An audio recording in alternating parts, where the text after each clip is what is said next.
Hello students, welcome back to the YouTube channel accounts expertise. हमने पिछले session में general के बारे में पढ़ा था। जनरल बुक क्या होती है और उसमें कैसे हमें कुछ इलस्ट्रेशंस हमने कुछ करी थी, एग्जांपल्स किए थे एनसीईआरटी के। एंड अब हम फिर से उसी चीज़ को कंटिन्यू करते हैं, बड़े जो क्वेश्चंस हैं उनको सॉल्व करते हैं NCERT based.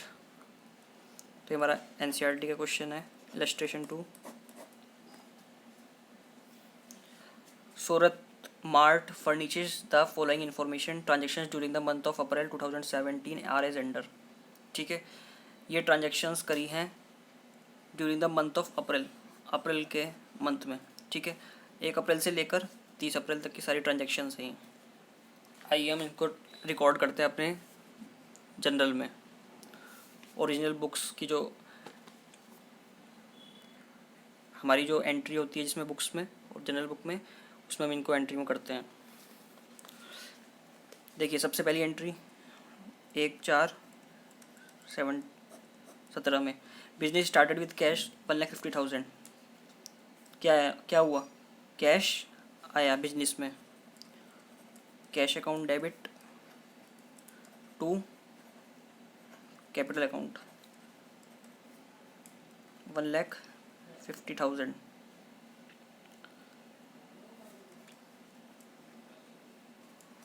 being business started with cash,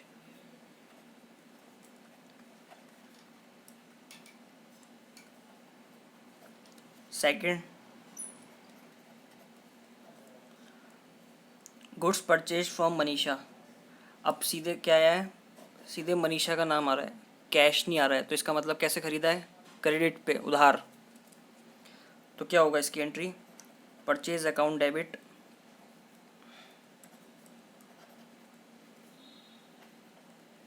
goods आया। ठीक है, तो परचेज क्या करते हैं हम, परचेज खर्चा है हमारा, पहले ही देखना कि परचेज तो वो कौन सा नॉमिनल अकाउंट। नॉमिनल अकाउंट को क्या करते हैं, जो खर्चा होता है उसको डेबिट करते हैं। फ्रॉम मनीषा टू मनीषा, कितने से 36।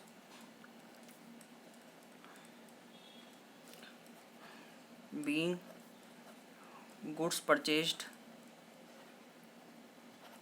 From Manisha,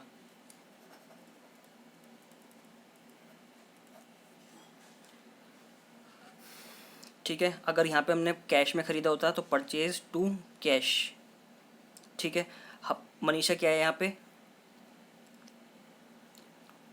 giver. ठीक है, debit the receiver credit the giver. Manisha क्या है, पर्सनल अकाउंट, और वो क्या कर रही है, हमें दे रही है। ठीक है, गुड्स दे रही है, तो उसको क्या है, क्या था हमारा rule, debit the receiver and credit the giver. Next entry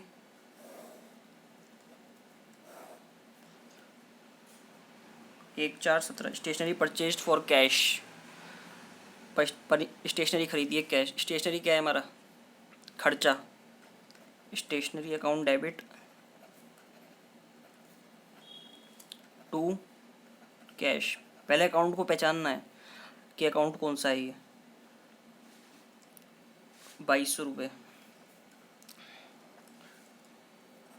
being stationery purchased for cash. Open a bank account with SBI for 35,000।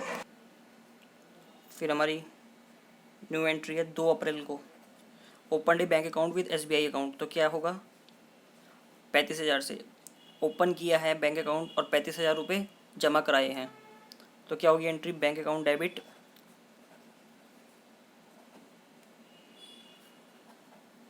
To cash 35,000 से। Being bank account opened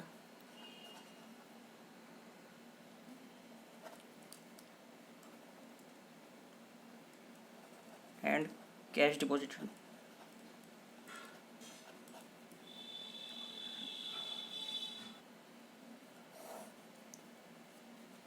next entry है गुड्स सोल्ड टू प्रिया। ठीक है, प्रिया क्या है? Receiver.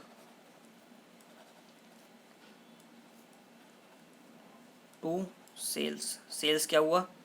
Revenue हमारा। प्रिया क्या हुई? प्रिया को क्या कर रहे हैं? दे रहे, प्रिया को दे रहे हैं। ठीक है, तो क्या हुई? प्रिया रिसीवर हुई हमारे लिए, हमसे ले रही है वो, तो रिसीवर। और सेल्स क्या हुआ हमारा? नॉमिनल अकाउंट क्योंकि जो भी इनकम होती है वो क्या होती है? क्रेडिट होती है। 16,000 बीइंग गुड्स सोल्ड टू प्रिया। जो कर रहे हैं बस उसकी नरेशन बनानी है। नरेशन हम कैसे भी लिख सकते हैं, बस एंट्री के अकॉर्डिंग होनी चाहिए। फिर third, received a cheque of ₹60,000 from Priya. अब यहाँ माल बेचा, अब रिसीव कर रहे हैं चेक। ठीक है, तो क्या हो रहा है? चेक जमा हो रहा है, तो हमारे बिहाफ पे कौन जमा कर रहा है? कौन रिसीव कर रहा है cheque? Bank.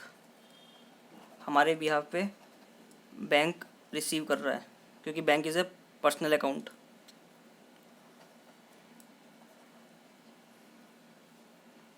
Bank account debit to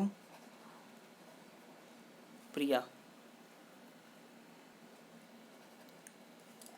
कितने से? 16,000 being cheque received from Priya.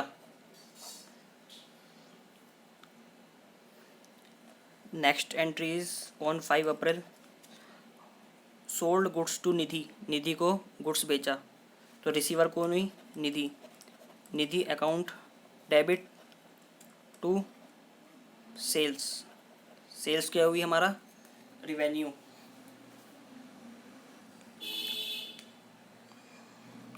Income हुई, यह हमको हमारी रेवेन्यू हो गई सेल्स। ठीक है, तो कितने से हुआ ये? 14,000।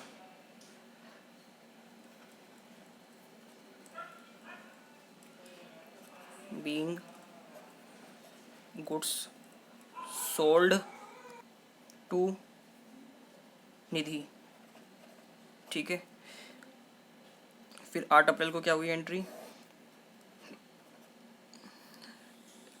निधि पेज ₹14,000 कैश। हमारे पास क्या है? कैश क्या है? पहले देखो कैश क्या है। Real account. रियल अकाउंट में debit word comes in. Cash account debit to Nidhi. Nidhi कौन है? गिवर। निधि हमको क्या दे रही है? कैश दे रही है 14,000। कोई भी पर्सन का अकाउंट क्या होता है? पर्सन के नेम से जो भी अकाउंट होता है वो पर्सनल अकाउंट।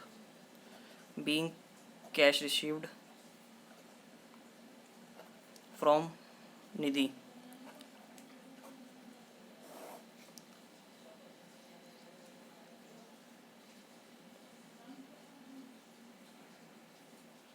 फिर 10 तारीख को purchase goods for ₹20,000 on credit from Ritu. Ritu से ख़रीदा। Purchase account debit to Ritu account. कितने का? 20,000। Being goods purchased from Ritu. ठीक है, next entry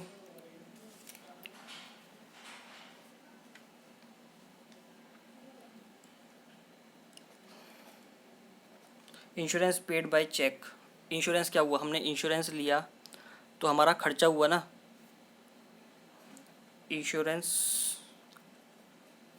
account debit to हमारे क्या हुआ, बैंक से पैसा गया, कितने का, 6,000। बीइंग इंश्योरेंस प्रीमियम पेड, 18 अप्रैल।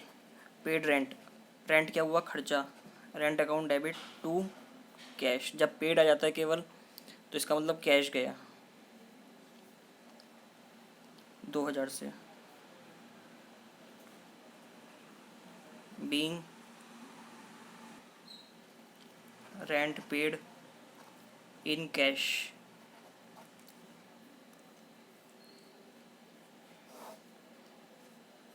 20 तारीख में। Goods costing ₹1500 given as charity. अब हम चैरिटी में दे रहे हैं, अगर वो गुड्स हम किसी कस्टमर को बेचते तो क्या आती, इनकम आती, लेकिन चैरिटी में देने से इनकम नहीं आ रही है। अगर इनकम नहीं हो रही है तो इसका मतलब क्या हो रहा है, लॉस हो रहा है। तो चैरिटी टू परचेज, परचेज क्यों, क्योंकि जो हमने परचेज़ किया था वो हमने चुका तो चैरिटी में दे दिया, हमने सेल नहीं की। क्योंकि परचेज़ हमारी क्या होती है, कॉस्ट प्राइस। ठीक है, परचेज़ हमारी कॉस्ट प्राइस पे, तो हमने जिस कॉस्ट पे ख़रीदा था गुड्स उसी पे ही बेच दिया। सेल्स में क्या होता है, हमारा उसमें प्रॉफिट ऐड होता है, और हम चैरिटी से कोई प्रॉफिट तो ले ही नहीं रहे हैं। तो जितने पे हमारी कॉस्ट पे हमने ख़रीदा था उतने भी हमने उसको बेच दिया। तो being goods given as charity,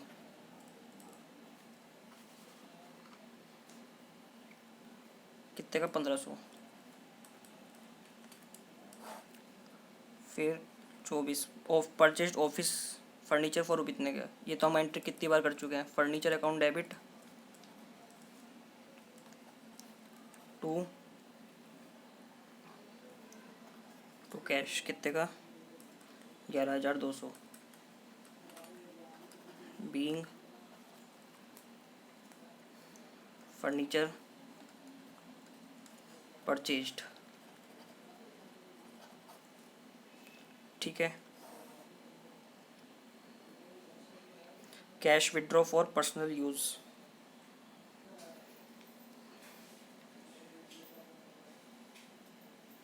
cash withdraw for household purposes. तो 29 में क्या होगा, एंट्री ड्राइंग्स। जब भी कोई ओनर अपने बिजनेस में से पैसा निकालता है तो वो क्या होती है, ड्राइंग्स होती है, ठीक है। हमारे पर्सनल अकाउंट से क्या होता है, डेबिट द रिसीवर। अब ओनर निकाल रहा है, owner is a separate entity from the business, तो जो निकाल रहा है वो क्या हुआ, रिसीवर, ठीक है। बिजनेस से रिसीव करने वाला। तो ड्राइंग्स टू कैश, 5,000।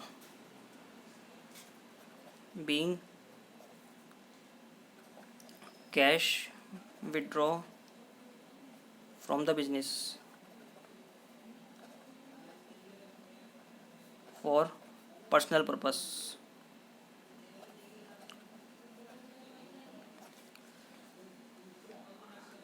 30/4 में एंट्री क्या है हमारी, 30 अप्रैल में।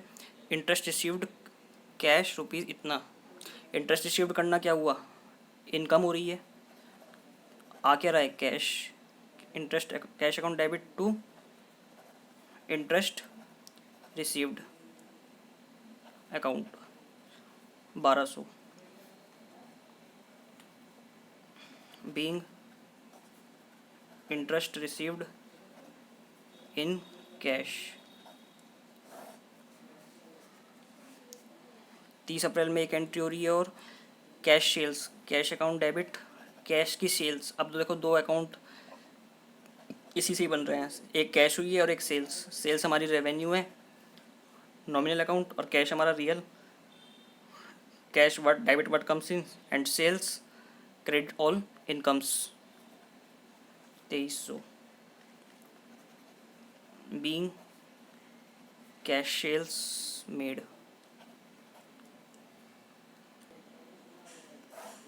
अब तीसरी commission paid by cheque. Commission क्या है, हमारा खर्चा। कमीशन पे किया हुआ, अगर रिसीव होता कमीशन तो इनकम होता। कमीशन पे किया है, कमीशन अकाउंट डेबिट टू, और किससे दिया है? By cheque. चेक माना बैंक से 3,000, being commission paid by cheque. 30 अप्रैल telephone bill paid by cheque, same telephone भी किया हुआ खर्चा। Telephone account debit to bank 2,000 से।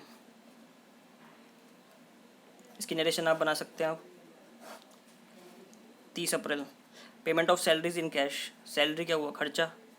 Salaries account debit to cash 12,000, being salaries paid in cash. ये हमारी जनरल एंट्रीज पूरी हो गई। देखना है पहले कि क्या चीज़ पेमेंट। अब देखो कोई भी ट्रांजेक्शन हम पढ़ते हैं तो क्या देखना है पहले? पेमेंट ऑफ, पेमेंट हो रहा है तो मतलब कैश या बैंक से हो रहा होगा। सैलरीज, सैलरी हो रहा है तो मतलब खर्चा। ठीक है, कैश में पे हो रहा है। बस दो अकाउंट हमें इस पर रखना है। कैश हमारा रियल है तो जो आ रहा है डेबिट व्हाट कम्स इन। अब ये देखना है कि कैश आ रहा है या जा रहा है। अगर आ रहा है तो debit what comes in. Salary हमारा खर्चा है, सैलरी मिल रही है तो इनकम है। ठीक है, अगर सैलरी पे कर रहे हैं तो खर्चा है। ठीक है, आइए एक इलस्ट्रेशन और करते हैं। Illustration 3 NCERT. Prove that the accounting equation is satisfied in all the following transactions of Sitaram house by preparing the analysis table, also record the transaction in general. इसमें वो हमसे दो चीज़ मांग रहा है, एक तो एनालिसिस टेबल बनानी है और ट्रांजेक्शन इन जनरल। देखो एनालिसिस टेबल तो हम 2 बार कर चुके हैं, तो इसके एनालिसिस टेबल आपके लिए होमवर्क। बाकी रहा जनरल, जनरल एंट्रीज हम करते हैं। जैसे एनालिसिस टेबल हमने पिछली क्लासेस में बनाई थी, एसेट एनालिसिस टेबल बनाकर यहाँ पे फिर डेबिट साइड हमको देखना है कि हमारा एसेट साइड क्या है, एसेट साइड का टोटल, और ये लायबिलिटी साइड का टोटल। ठीक है, वो इक्वल होना चाहिए। अब हम इसकी जनरल एंट्रीज करते हैं। सबसे पहली, business commenced with the capital. अब मैं नरेशन नहीं लिखूंगा, मैं केवल सीधे एंट्रीज डालूंगा। नरेशन अब आप लिख सकते हैं क्योंकि नरेशन क्या है, अकॉर्डिंग टू ट्रांजेक्शन ही होती है हमारी। Business commenced with the capital of इतने, कैश अकाउंट डेबिट। बिजनेस में क्या आया? Cash to capital. किस क्या हुआ? गिवर, गिवर कौन है? ओनर। तो ये ओनर को रिप्रेजेंट करती है हमारी, ओनर। ठीक है ना, ये ओनर को रिप्रेजेंट कर रही है। 6 लाख। जब बैलेंस शीट में लिखते हैं हम तो क्या करते हैं? कैपिटल अकाउंट लिखते हैं, फिर उसके नीचे ओनर का नाम लिखते हैं कि ये इसकी कैपिटल है। 6 लाख। ठीक है, बिजनेस स्टार्ट किया 6 लाख से। Number second, 4,50,000 deposited in bank account. सब एंट्रीज रिपीट हो रही हैं। बैंक में पैसा जमा किया, bank account debit, bank is the receiver, to cash 4,50,000। एक एंट्री हो गई, दूसरी ये हो गई, तीसरी ₹2,30,30,000 plant and machinery purchase by paying 30,000 cash immediately. अब 30,000 इमीडिएटली दे दिया तुरंत, बाकी 2 लाख क्रेडिट। इसकी एंट्री क्या होगी? प्लांट एंड मशीनरी क्या है हमारी? रियल है, रियल अकाउंट। ठीक है, तो प्लांट एंड मशीनरी आया, रियल अकाउंट मतलब डेबिट व्हाट कम्स इन। ठीक है, प्लांट एंड मशीनरी आ रही है, जा क्या रहा है? कैश, कैश जा रहा है, ये भी रियल अकाउंट। टू, अब देखो बाकी जो है हमारे 2 लाख क्या हो रहा है? उधार पे खरीदी है, और इसका वो कौन है? मशीनरी का गिवर कौन है, प्लांट एंड मशीनरी कौन दे रहा है हमको, क्रेडिटर। ठीक है, प्लांट एंड मशीनरी कितने से हो जाएगी, 2,30,000 की वैल्यू है, और ये सॉरी ये दोनों क्रेडिट, कैश जा रहा है 30,000 और बाकी 2,00,000।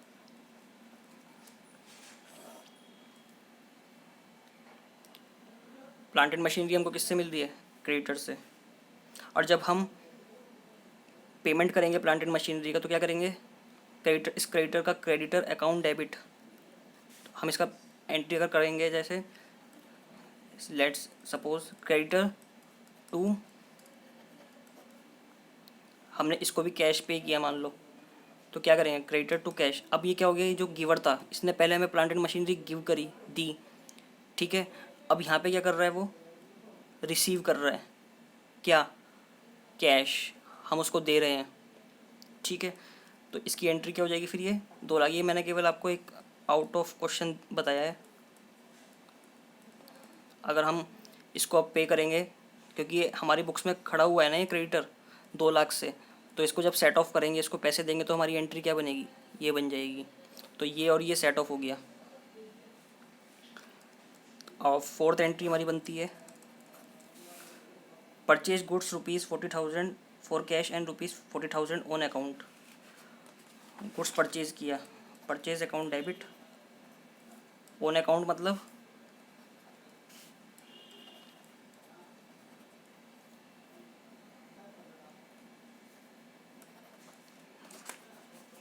ऑन अकाउंट मतलब क्रेडिटर्स के उधार पे, उधार लिया, कितना हो गया 85,000, 40,000 कैश में और 45,000 उधार।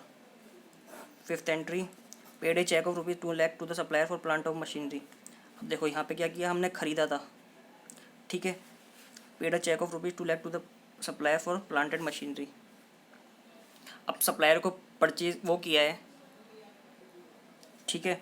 हमारी बुक्स में क्या खड़ा था, प्लांट एंड मशीनरी, तो बुक्स में इतने की ही दिखेगी, लेकिन ये तो बिना वजह खड़ा हुआ है और इसे हमें सेटल भी करना है। तो यहाँ पे ये क्या हो जाएगा, जो मैंने एंट्री यहाँ बताई थी वो यहीं यहाँ हो रही है अब, लेकिन कैश की जगह किस में पे हो रही है, चेक से, paid a cheque, creditor to bank, कितने से, 2,00,000 से।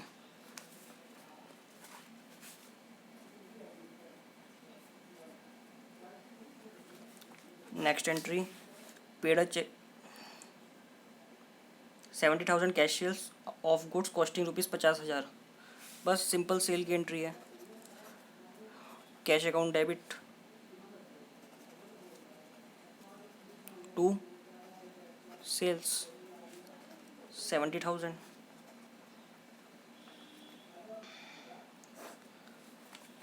Withdraw by proprietor cash for personal use, ये भी बिल्कुल पहले वाले क्वेश्चन की सारी एंट्रीज ऑलमोस्ट जो है पहले वाले क्वेश्चन से ही है। Drawings account debit to cash,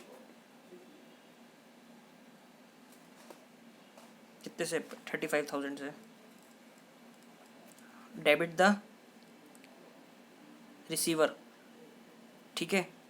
इस ड्राइंग्स को भी कौन रिप्रेजेंट कर रहा है, ओनर। ओनर को क्या दिया जा रहा है, ओनर रिसीवर है किसका, कैश का, बिजनेस से, ठीक है। Insurance paid by cheque, insurance मतलब खर्चा, insurance account debit to bank, cheque से पे किया है 2,500।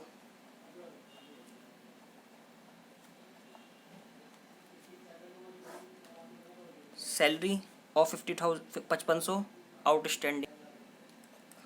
अब देखो यहाँ पे क्या हो रहा है, सैलरी आउटस्टैंडिंग, सैलरी देनी है, तो खर्चा तो हमारा हो ही गया सैलरी अकाउंट डेबिट, लेकिन अभी क्या करा है हमने, केवल ड्यू करी है, पे नहीं करी।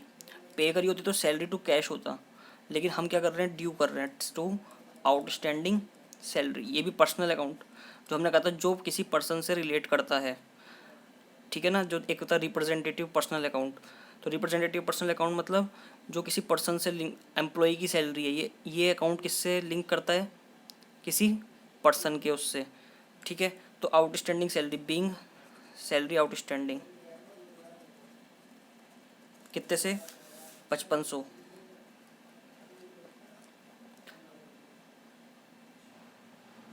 जब ये सैलरी पे करेंगे 5500, तो क्या एंट्री हो जाएगी इसकी, आउटस्टैंडिंग सैलरी टू कैश, क्योंकि ये हमारी बुक्स में ड्यू खड़ा हुआ है जो हमें पे करना है, ठीक है।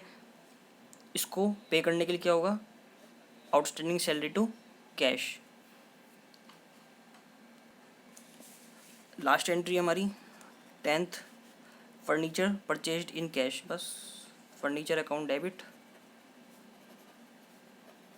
टू कैश 30,000 से फर्नीचर खरीदा, बस। ठीक है स्टूडेंट्स, आज के लिए इतना ही इस सेशन में। मिलते हैं अपने अगले सेशन में with new questions and new concept.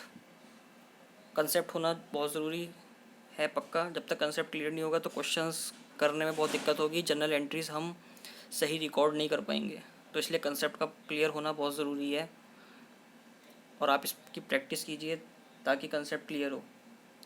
ठीक है, आज के लिए इतना ही, मिलते हैं अगली क्लास में। Okay, bye, take care.